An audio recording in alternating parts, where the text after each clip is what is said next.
Thank you so much for this honor. To Dean Call and to all the members of the faculty and administration, and of course to the stars of the show, the graduating class of 2019, I am thrilled to be here. When the dean got in touch to invite me, I had just put a few sticky notes on a wall near my desk, reminders to stop overbooking myself. They said things like, "I'm so sorry, but I can't. Thank you, but I'm pretty jammed up right now." But for this, I never hesitated. I deeply appreciate the faculty's vote and the chance to share a few ideas about the craft we all seem to love so much. I'll start by saying that you students about to graduate from the Columbia Graduate School of Journalism are already way ahead of where I was at your stage, apropos of the dean's comment a moment ago. As an English major at Georgetown University, I assumed that I would get my master's degree here. It was a foregone conclusion. At 21, I'd already been a journalist for half a dozen years, starting at my high school paper where I became the editor-in-chief. I was on track. I had been an editor and reporter at Georgetown's 2 student newspapers and had professional news jobs and real-world bylines already under my belt.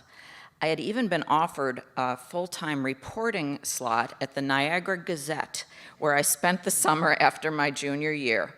As my internship ended, the editors urged me not to go back to college. Just come and start collecting a salary. I went back to school. So imagine my dismay when Columbia J School's admissions people did the unthinkable. They waitlisted me. I was crushed. But after the tears, I didn't wait around. The estimable Medill School at Northwestern University was beckoning and waiving scholarship money. So I was Chicago-bound, and it turned out pretty well.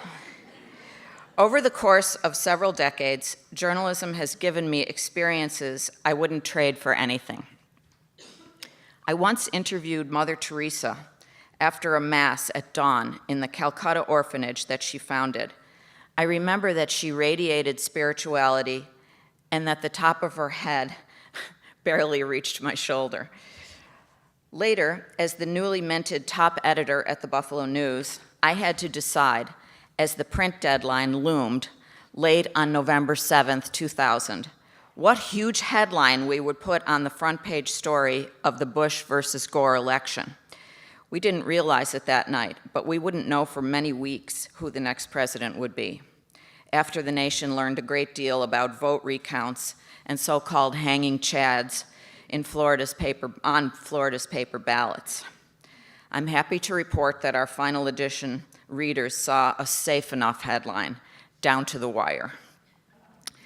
Later still, as New York Times public editor until early 2016, I wrote questioningly about how the Times covered Hillary Clinton, from assigning a reporter to her campaign before it even was a campaign, to overreaching on its treatment of her email practices.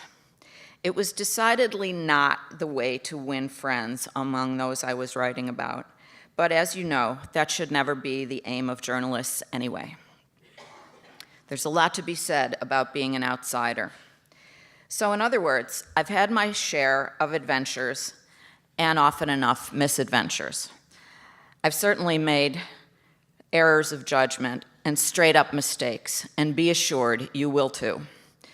Still, being waitlisted rankled. So I was delighted some 30 years later when the great Emily Bell invited me to team teach a course with her at the J School. Eventually, the training wheels came off, and I taught by myself and enjoyed it hugely. A couple of years later, as life took another turn, I wrote a blog post at the Times addressed to the students here as a kind of farewell. The title was, "Everything I Know About Journalism in 395 Words." I considered just standing up here today and reading it, but I thought that might seem a little lazy. Most of the advice I offered, though, holds up. For example, my reminder that in the social media era, you can lose your reputation and your career in an instant. Despite that, don't be timid. Be brave. Just don't be brave and stupid. But some things have changed irrevocably since 2015, and one of them is the occupant of the Oval Office. Another is the ever more rampant spread of disinformation, sometimes at the hands of foreign adversaries. And another is the continued decline of local newspapers, a heartbreaking development for me and a troubling one for American democracy. Now, let's flash forward a bit. It's election night, 2016.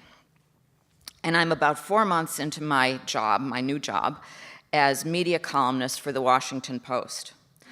I saunter confidently into the Post newsroom on K Street in the late afternoon, knowing that I'd have to write on deadline that night, something about media coverage of the campaigns or of election night itself. And like most of the people and journalists in America, I assumed that Hillary Clinton would win. So I had a column half-written about how Spanish-speaking media outlets helped her take Florida. Well, it didn't go that way. And like many a journalist around the country and the world, I threw that preconceived idea away and tried to regroup. I wrote a column, and yes, with hands shaking, I met my deadline about what an epic failure the media coverage of the race had turned out to be.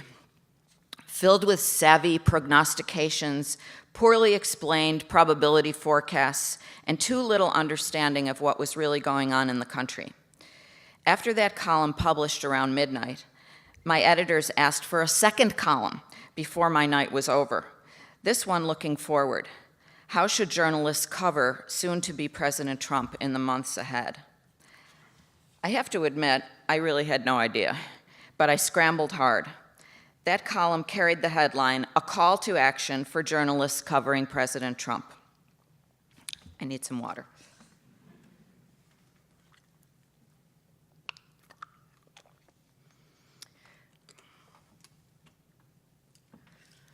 Reminding readers that Trump had made contempt for the news media a centerpiece of his campaign, threatening to change the laws that protect the press, and putting journalists covering him in danger at his rallies, I wrote, "Journalists are going to have to be better, stronger, more courageous, stiffer-spined than they've ever been."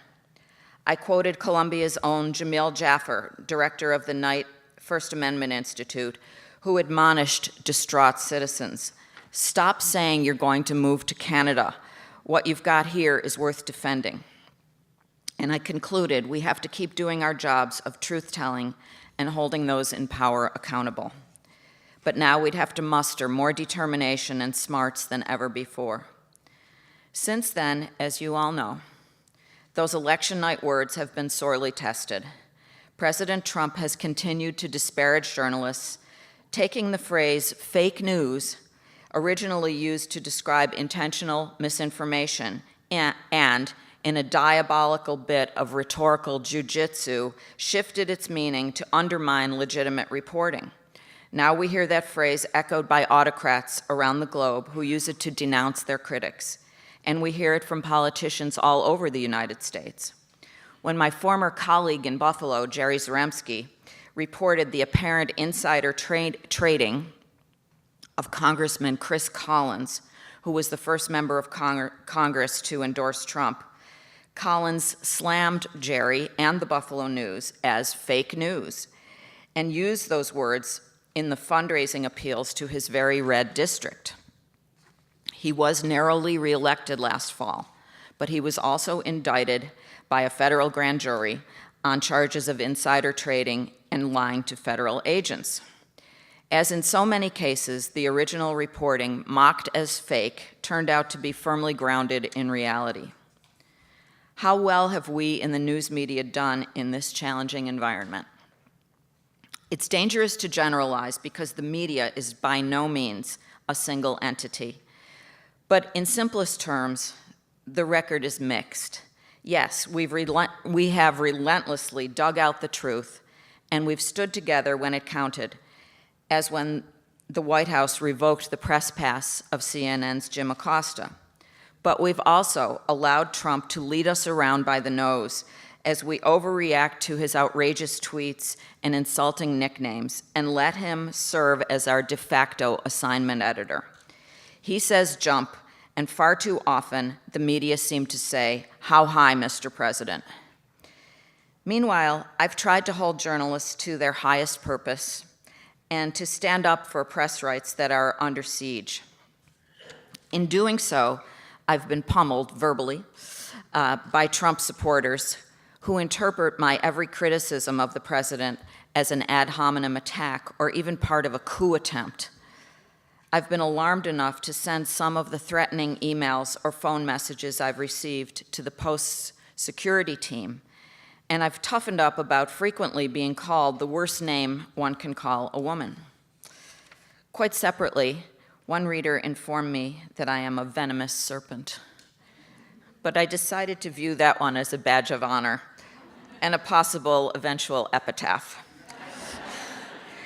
Trump's most fervent fans see me and the Washington Post and the other members of what I call the reality-based press as part of the so-called resistance.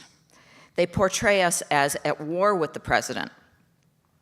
Post executive editor Marty Barron's oft-quoted and spot-on response is, "We're not at war, we're at work."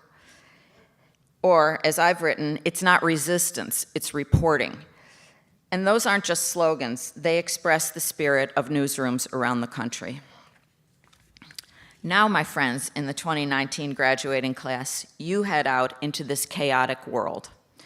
The world of the global climate emergency, of deep fake videos, of far-right nationalism sweeping through the Western world, of journalists in Turkey, China, and Egypt being jailed for doing their jobs, and of the San Francisco police raiding a freelance journalist's home after he did his.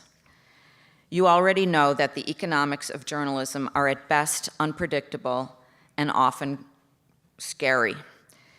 You already know that the visceral dislike and deep mistrust of journalists is not going to disappear no matter what happens in next year's election.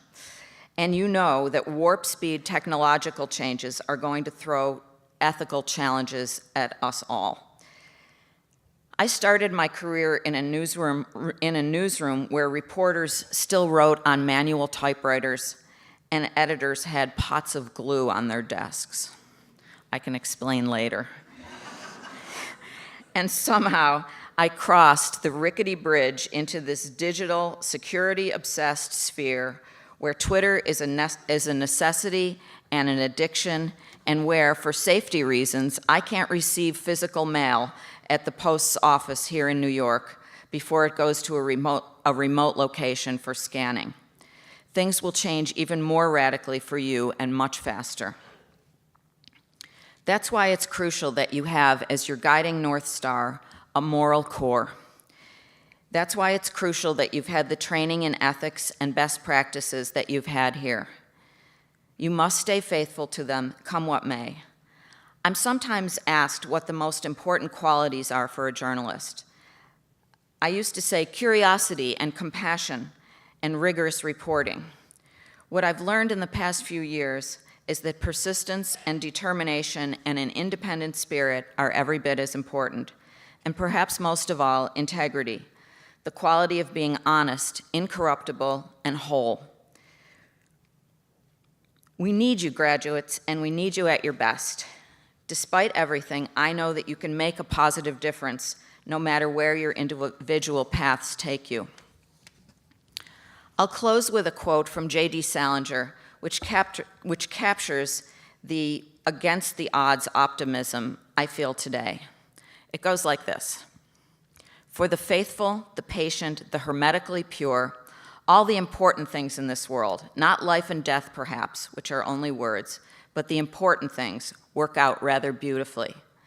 Now understand, I am not hermetically pure, and I don't ask that of you either. Far from shutting ourselves off, we need to live the questions of this difficult environment and to learn, with our ideals as a guide, how to deal with the challenges as they arise.